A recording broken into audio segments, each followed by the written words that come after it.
If you brought your Bibles today, which I hope you did, open those up to 1 Samuel chapter 17. 1 Samuel chapter 17. Or if you brought the story with you, you can open it up to chapter 11. And how many of you guys, now we're kind of getting along in this, how many of you guys are doing your reading faithfully every week? Be honest, we're in church, right? Good. We're seeing some hands. Okay. How many of you have plans to do the reading next week? Raise your hands. Oh man, I'm disappointed with not everyone's hand being raised, okay? But hopefully you will make plans to read it. I'm not a very fast reader, you guys. It takes me about 15 minutes to read, okay, the chapter for the week. And it really helps a lot for me since I'm the one delivering the message. But I think it's going to help you guys too, to kind of help you follow along with where we've been. If you still don't have your copy of the story, man, get one. We have plenty available. We've got more than just what's on that table out there. But we want to make sure everybody has an opportunity to follow along. All right, so for those of you who did your reading this week, guess what my favorite Bible story in the Old Testament is? No. My favorite story in the Old Testament is Moses leading the Israelites out of Egypt and the crossing of the Red Sea. That's the greatest story, in my opinion, of the Old Testament. Guess what my second favorite story in the Old Testament is? David and Goliath. Yeah, you guys got it. You're hesitant, right? You're gun shy. But yeah, it's totally David and Goliath. And what a great story it is. And here's the cool thing. More than just being a story, man, it's history. And I think we've got to get this in our minds, that the story of David, the epic story of David battling the giant Goliath, is not just a fable. It's not just a kid's story that, we tell to our kids to make them feel better about life, that they can accomplish whatever they want to. It's more than that. It's God-inspired history useful to you and me as we're living and following lives after Jesus Christ. The title of this morning's message is this, and finish this sentence if you would, please. The bigger they are, the harder they fall, right? Now, wouldn't that be great if we believe that 100% of the time? That the bigger they are, the harder they fall. But oftentimes, if we're just being really brutally honest, and we can be honest and transparent with one another today, how many times isn't it true that when we're facing a giant that is in opposition to us, we oftentimes think the bigger they are, the harder they hit, right?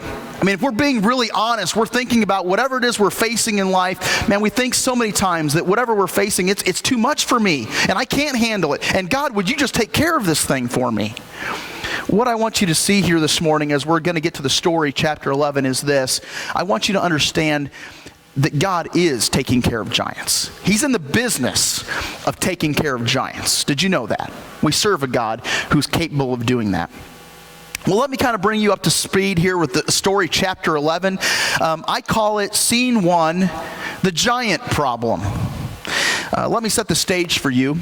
Brig, you did a great job last week. I really listened to your sermon this last week. Great job on telling the story of Saul and how he rose in prominence in Israel. But man, it was the people's choice, right? They chose an outward appearance, head and shoulders above everybody else. And he was the first king of Israel. But as we soon learned, man, he didn't have it all together spiritually. He was not following after God the way that God wanted his nation to follow him. And so what ended up happening was Samuel decided he was going to anoint a new king. And we know that second king that was anointed was David, right? Right, it's David. And so anyway, what we see happening here is that David's not king yet. He's not king yet. Saul is still king. And the nation of Israel is doing battle with the Philistines, okay? Their arch nemesis.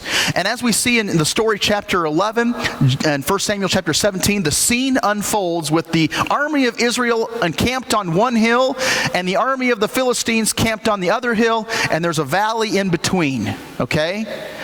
And what we're going to soon see is that there was a champion from the Philistines that rose among them. And let me introduce you now to him. In this corner, we have Goliath from Gath.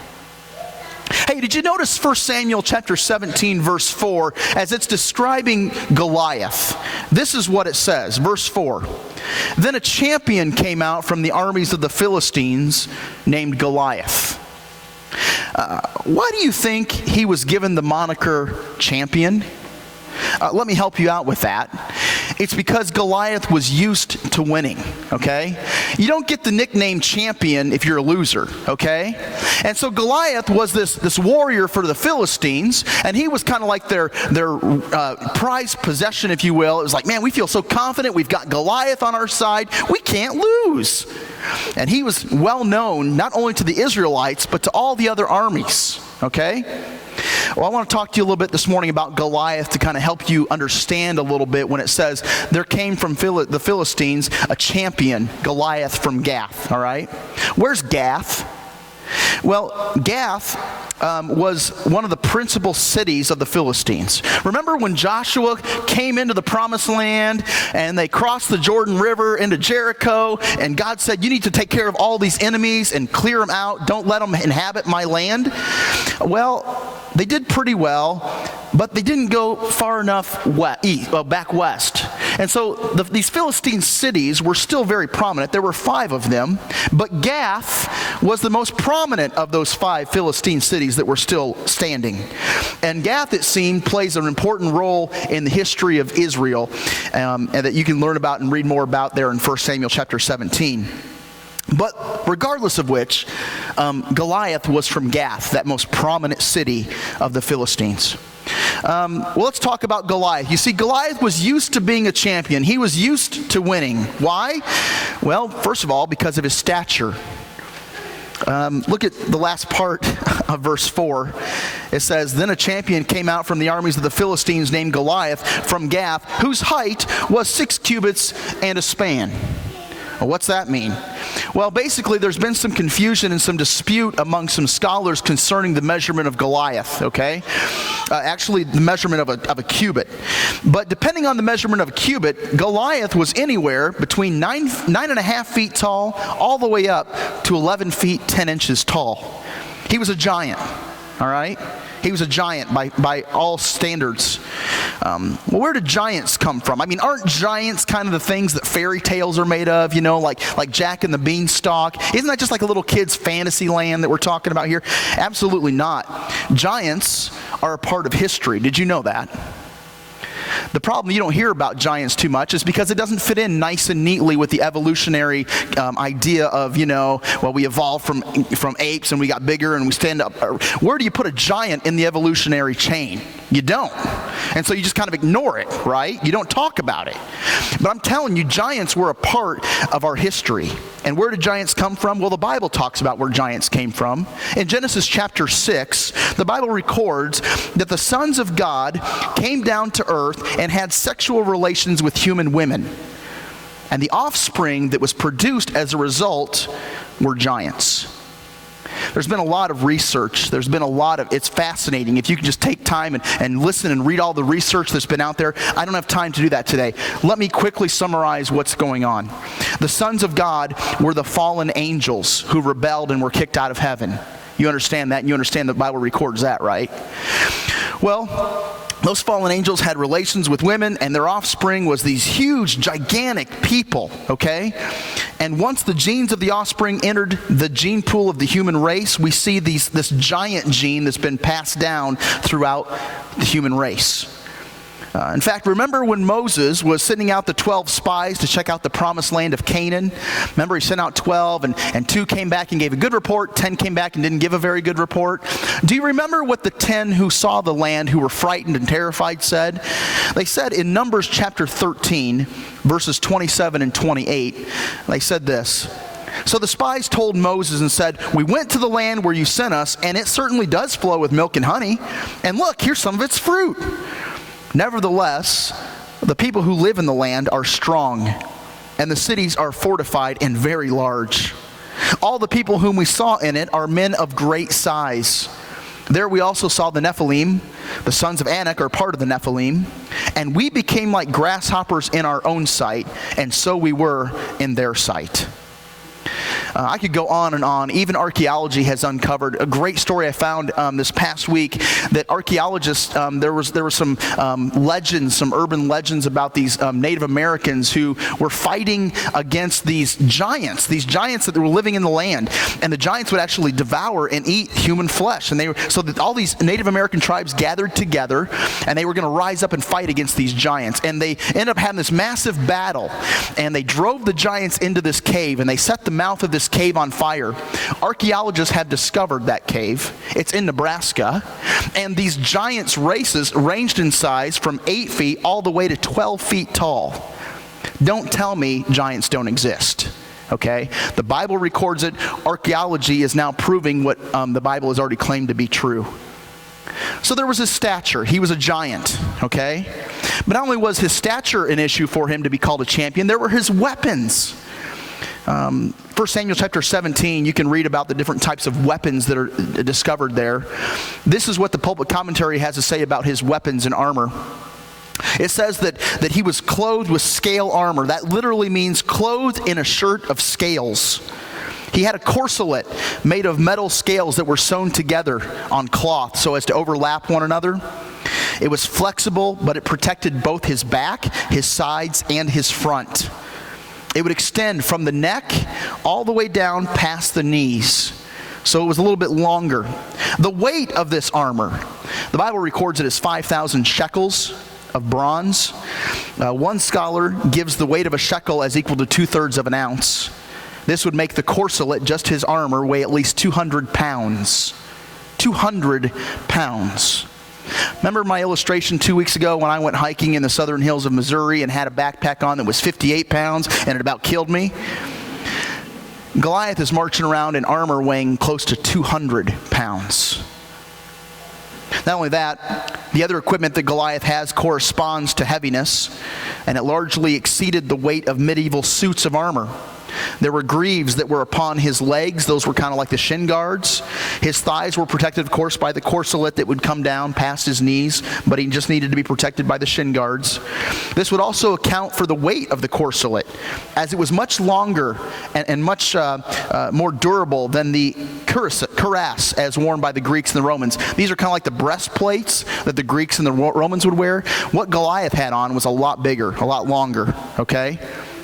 It also, Scripture records that he carried a javelin that was carried at the back that was ready to be grabbed by his hand and just tossed at his enemy when required. And the shield that he had was carried by an armor bearer who went before him. The head of his spear, I want to talk about that just a little bit. The head of Goliath's spear, the Bible says it weighs 600 shekels. That means that the weight of the iron head of the spear would be about 25 pounds. Now, how far could you heave 25 pounds at somebody who needed to be dealt with that was coming to attack you, all right? If it was up to me and I had 25 pounds and I was going to try to kill somebody, they better be standing as close as this microphone stand here, because it wouldn't be going very far for me. But do you see how all the weapons of Goliath corresponded to a man who was of great size and great strength? Certainly, any Israelite seeing Goliath enter the battlefield and taking a look at even just his sword, his armor, his spear, they'd be terrified. And it was terrifying because for 40 days, the nation of Israel was paralyzed with fear. Well, not only did they have to see Goliath, but they had to hear him every day as well. Let's talk about his challenge. In 1 Samuel chapter 17, verses 8 through 11, it reads, Goliath stood and shouted to the ranks of Israel and said to them, "Why do you come out to draw up battle in battle array? Am I not the Philistine, and you servants of Saul? Choose a man for yourselves and let him come down to me. If he's able to fight with me and kill me, well, then we'll become your servants.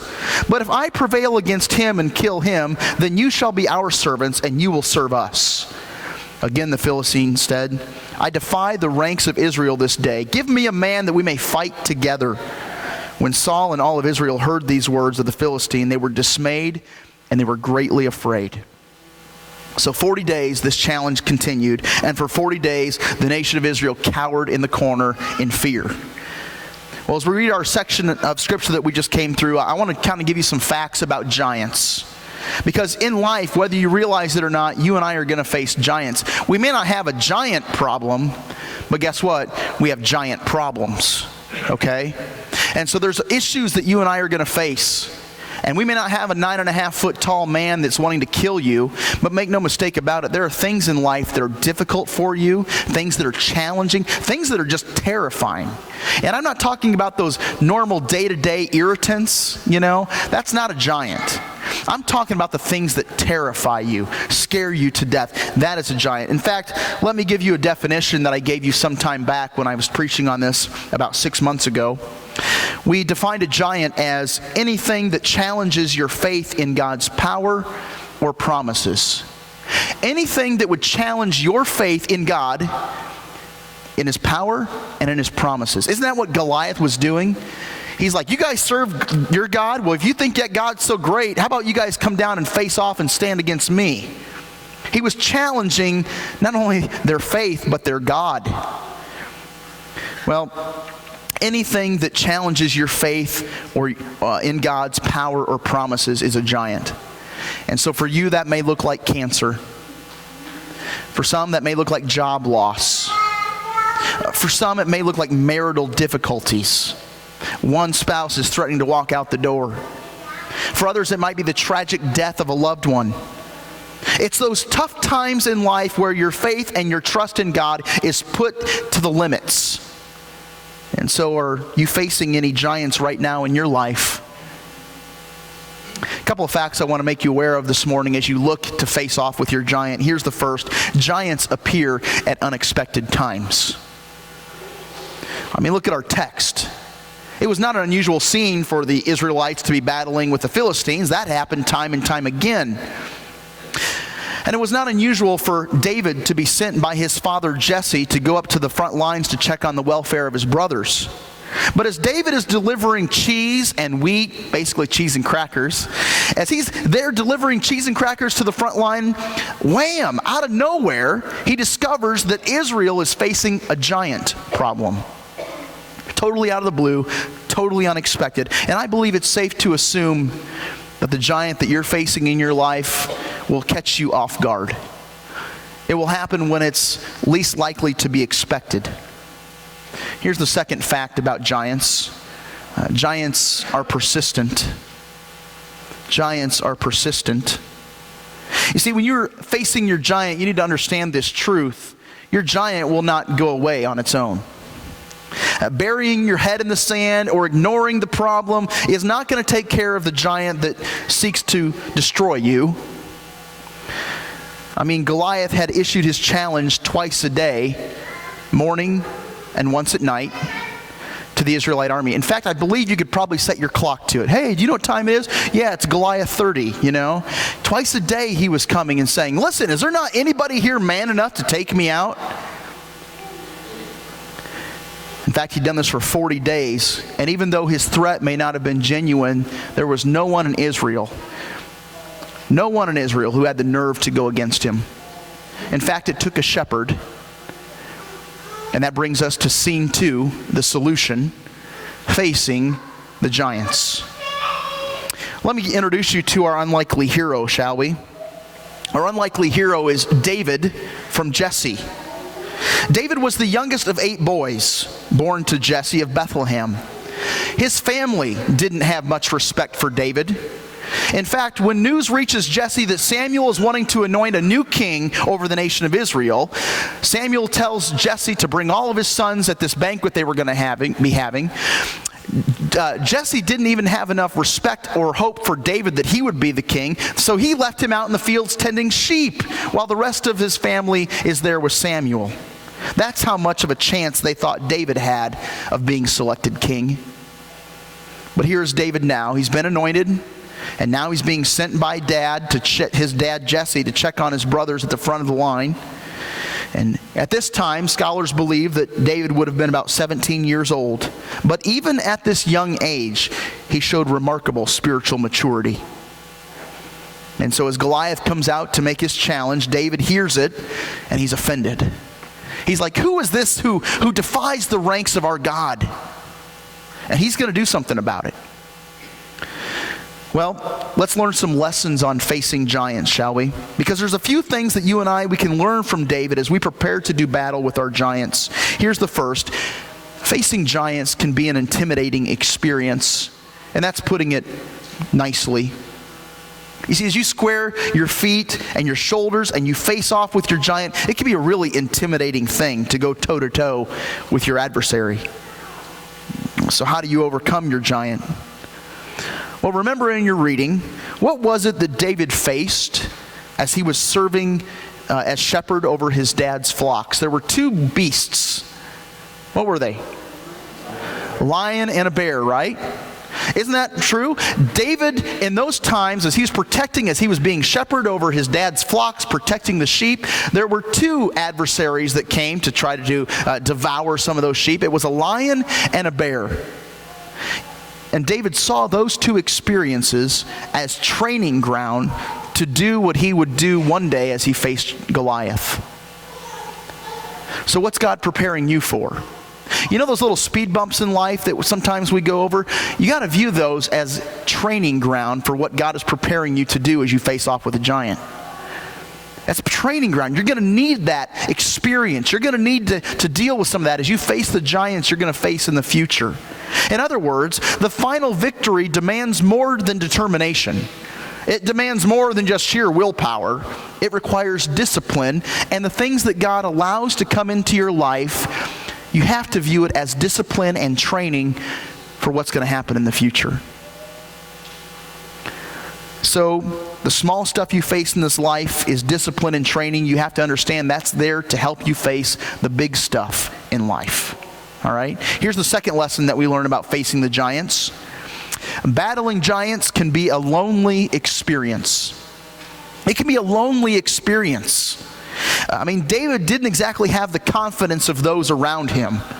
His brothers thought that when David showed up at the battlefront, they think, oh, you're just so wicked. You just want to come here and see some bloodshed. That's why they thought he was there. Even Saul didn't support David. 1 Samuel chapter 17, verses 32 and 33. David said to Saul, hey, let no man's heart fail on account of Goliath. I will go, and I will fight with this Philistine. Listen to what Saul says to him. You're not able to go against this Philistine to fight with him, for you are but a youth, while he has been a warrior from his youth. In other words, Goliath has been fighting guys longer than you've been alive. You can't go out and get victory in this. But David knew that he would not be alone as he faced off with Goliath.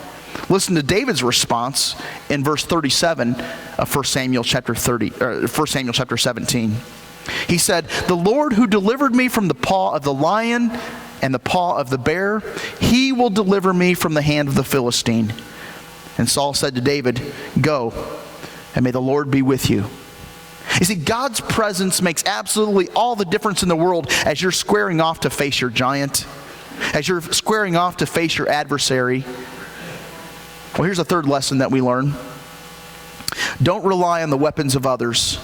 Use your own.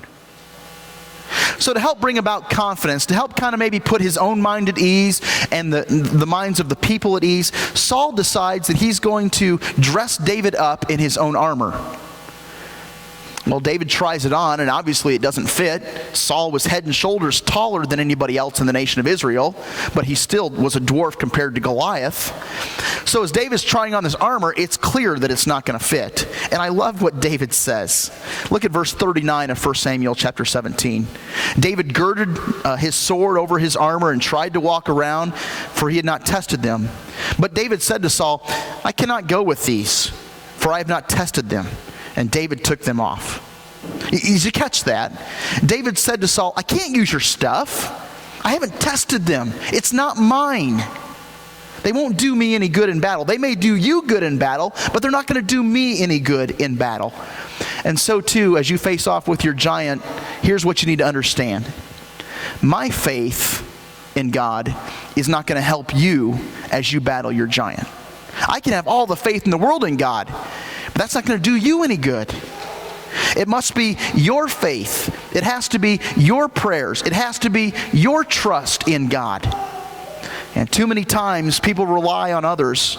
Well, my grandmother believes that I will get through this. Well, that's good. That's good news for your grandma, but that's horrible news for you. Her faith isn't doing you any good. Or oftentimes I hear people say, hey, will you pray for me? I'm dealing with such and such. Well, yeah, I'm going to pray for you, absolutely. But the question I have is, are you praying for yourself? A lot of people are in despair and feeling defeated because the battle that is being waged with what they see. And you need to understand that you have to forget what you see, take strength rather in what is promised. And the promise is that God will hear your prayers. That's the promise. Well, here's the fourth lesson that we learn on facing the giants. And what we see, the fourth lesson is simply this, that victory will be a memorable experience. Victory will be a memorable experience. The thing about that is that as you face your giant, and the cool thing is that when you overcome your giant and you gain victory, you're going to look back, you're going to look in the rearview mirror of your life, and you're going to see that thing in the past. You're going to think, wow, that was okay. I got through that. God helped me get through that. And your faith will be increased. This is kind of a gruesome fact, but we kind of need to review it. It's really important.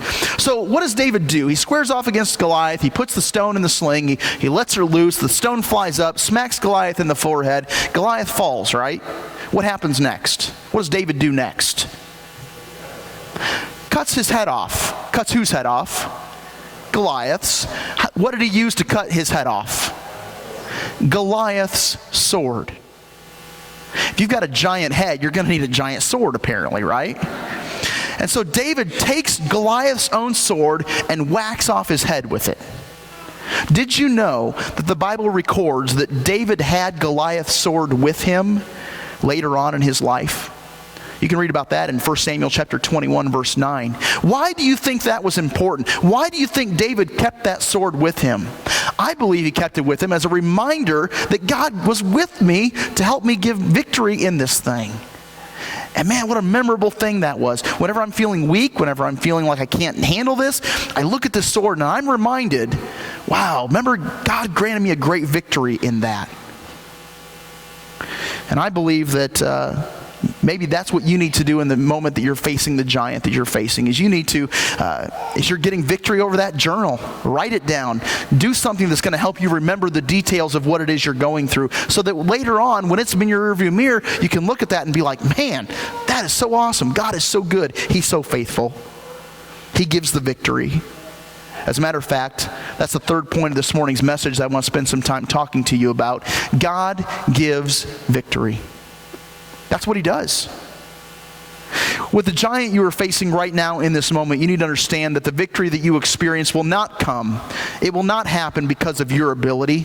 It will not happen because of your strength. It will not happen because of your confidence. It will come from God. I mean, as we're reading through the story, chapter 11, isn't it clear that David's success came about as a direct result of God? You look at what he did. First of all, David knew what was important. David saw that there was more at stake than just one nation losing to another. Okay? This was bigger than just the Israelites losing to the Philistines. He was mocking, Goliath was mocking their God. And he knew what was important. David did. And he wasn't about ready to let some giant make a mockery and a fool of God and his people. Well, second thing that he did was David knew his place in God's plans. David understood that he was to be the next king of Israel. He knew that God would fulfill his promise to him and that he would bring about, and because of that brought about a great confidence with David. He's like, you know what? God's not going to let me die. I've not been made king yet. He told me I'm going to be king. I'm going to trust that God's plans are going to be accomplished. Here's the third thing that he did. And this is important. David had a giant prepared faith. Hey, how many stones did David take with him? How many? 5. How many did he use? 1. David was prepared. David was prepared. He did what was necessary for him to do in order to face off with the giant. Even though he had faith, he was prepared. And listen, there's going to be some things in your life that God is asking you to do. You got to do your part as you match up against this giant, okay?